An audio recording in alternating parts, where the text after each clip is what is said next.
ఆరు అక్క నగల్ని ముట్టుకోటానికి వీల్లేదు, అది ఆయన మాట అని బాగి చెప్పటంతో మాటే కదా బాగి, మార్చేస్తే సరిపోతుంది, ముందు ఆరు అక్క నగల్ని చూపించండి అని చిత్ర అంటుంది. ఇప్పుడు ఆరు నగలు అవన్నీ కూడా బాగికి చెందుతాయమ్మా, నీకు తీసి పెట్టినవి, తర్వాత నా నగలు ఉన్నాయి, కావాలంటే చూపిస్తారా అని నిర్మలమ్మ అంటుంది. ఆగండి అత్తయ్య, ఏంటి మీరు ఇలా భాగాలు పంచేస్తున్నారు, నగలు మాత్రమే భాగాలు పంచుతున్నారా లేకపోతే ఆస్తులు కూడా పనిచేస్తున్నారా, ఆరు అక్క నగల్ని చూపిస్తారా లేదా అని చిత్ర బెదిరిస్తూ ఉంటుంది. అంటే క్లారిటీ ఉంటే మేము ఎక్కడ ఉండాలో డిసైడ్ అవుదామని అని చిత్ర అనగానే చిత్ర అంటూ బాగి గట్టిగా అరుస్తూ ఉంటుంది. దాంతో అందరూ షాకింగ్గా చూస్తూ ఉంటారు. నువ్వు ఈ ఇంటికి వచ్చి అప్పుడే ఒక్కరోజు కూడా కాలేదు, అప్పుడే ఆస్తులు పంపకాల గురించి మాట్లాడుతున్నావా, ఆ అన్నదమ్ముళ్ళిద్దరూ ఎప్పటికీ కలిసే ఉంటారు, నువ్వు ఆ విషయం గుర్తుపెట్టుకో, అర్థం చేసుకొని పద్ధతి మార్చుకో ప్లీజ్ చిత్ర అని బాగి అంటుంది. వేలు చూపిస్తూ బాగి కూడా వార్నింగ్ ఇస్తున్నట్లుగానే చెప్తూ ఉంటుంది.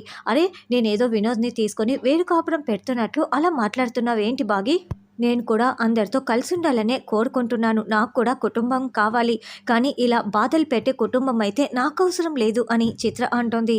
చూడమ్మా చిత్ర, ఆరు నగలు ఎవరు ముట్టుకోవటానికి వీల్లేదని చెప్తున్నాము, నువ్వు అర్థం చేసుకో అని నిర్మలమ్మ అంటుంది.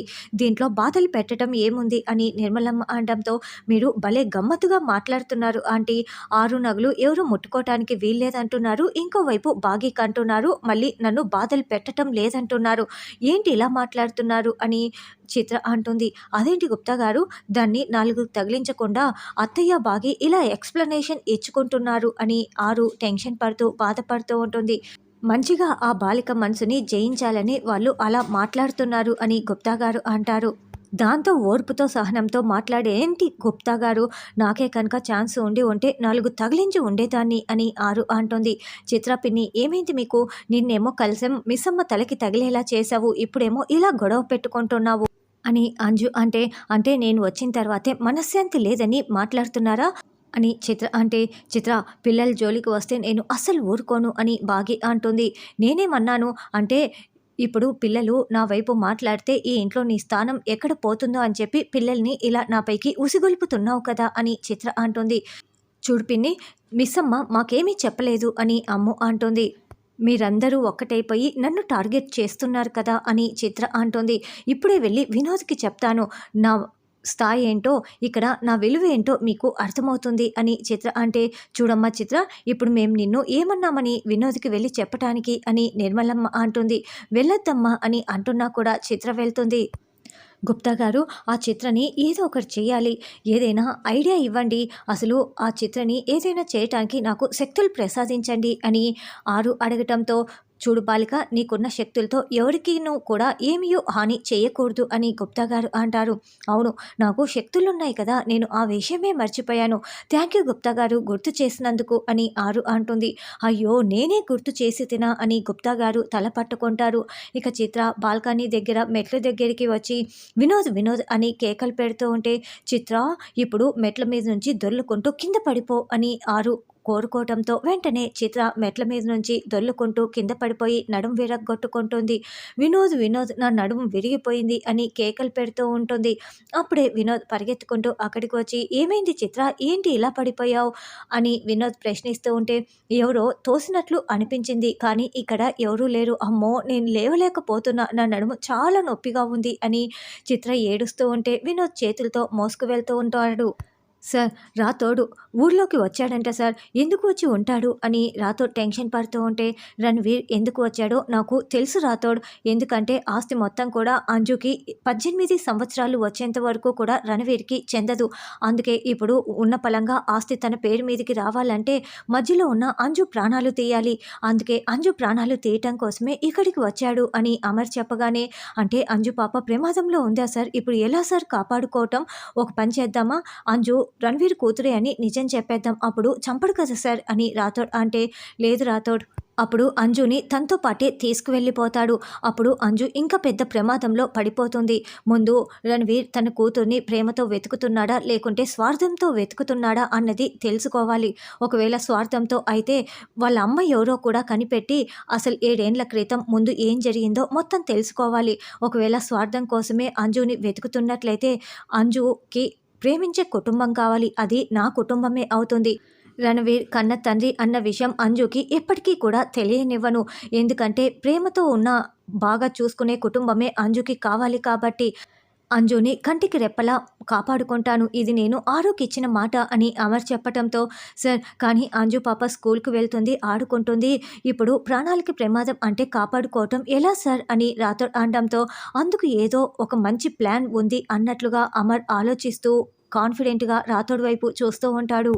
తర్వాత గుప్తా గారు, ఏమిటి బాలిక, ఎవరికి హాని తలపెట్టకూడదు అంటే ఏం చేసావు నువ్వు అని మండిపడుతూ ఉంటారు. భలేవారు గుప్తా గారు, మరి ఆ చిత్రని చూస్తూ నేను ఎలా ఊరుకుంటాను? మా చెల్లి కోసం, మా వాళ్ళ కోసం నేను ఇలా చేశాను. నాకు శక్తులున్నది ఇందుకోసమే కదా. నేను అలా చేసినా కూడా నాకేమీ కాలేదంటే ఏమైనా చేసుకోవచ్చనే కదా అర్థం అని ఆరు అంటుంది. కానీ కింద పడిన ఆ బాలిక ఏమీ ఆలోచించలేదు కాబట్టి సరిపోయింది.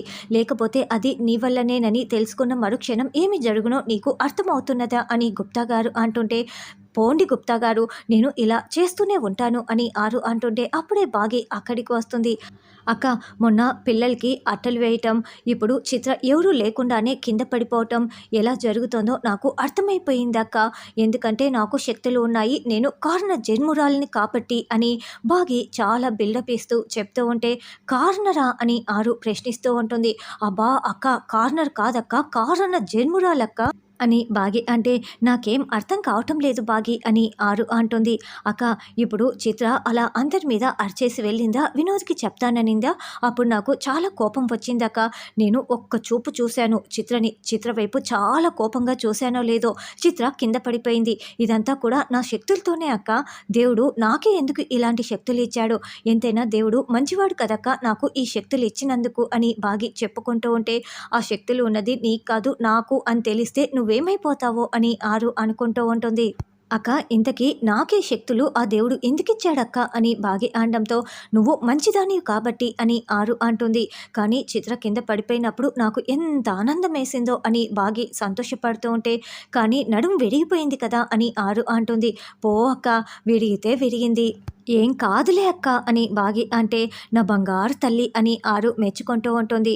వీరిరువురి వల్ల కొత్త సమస్యలు రాకుంటే అంతే చాలు అని గుప్తా గారు వేడుకుంటూ ఉంటారు. అప్పుడే మనోహరి కారు వచ్చి ఆగుతూ ఉంటుంది.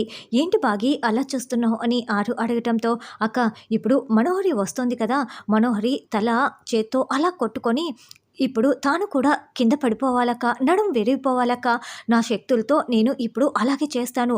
మనోహరి వైపు ఒక్క చూపు చూడగానే అలా జరిగిపోతుంది, చూస్తూ ఉండక్క అని బాగి అనడంతో, అలానే జరగమని ఆరు వేడుకుంటుంది. సరిగ్గా అలాగే మనోహరి తల చేత్తో కొట్టుకొని కింద పడిపోయి నడుం విరిగిపోతుంది.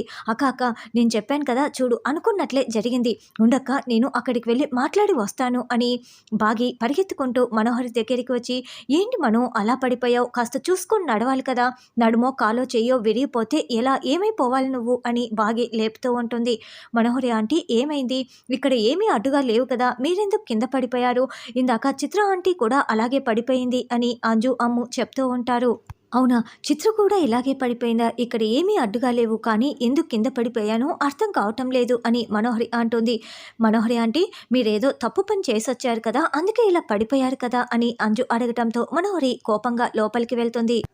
తర్వాత పూజారి గారు రావటంతో, చూడండి పంతులు గారు, వీళ్ళిద్దరు శోభనానికి ముహూర్తం పెట్టండి, వీళ్ళది శాస్త్రబద్ధంగా పెళ్లి జరగలేదు అని నిర్మలమ్మ చెప్తుంది.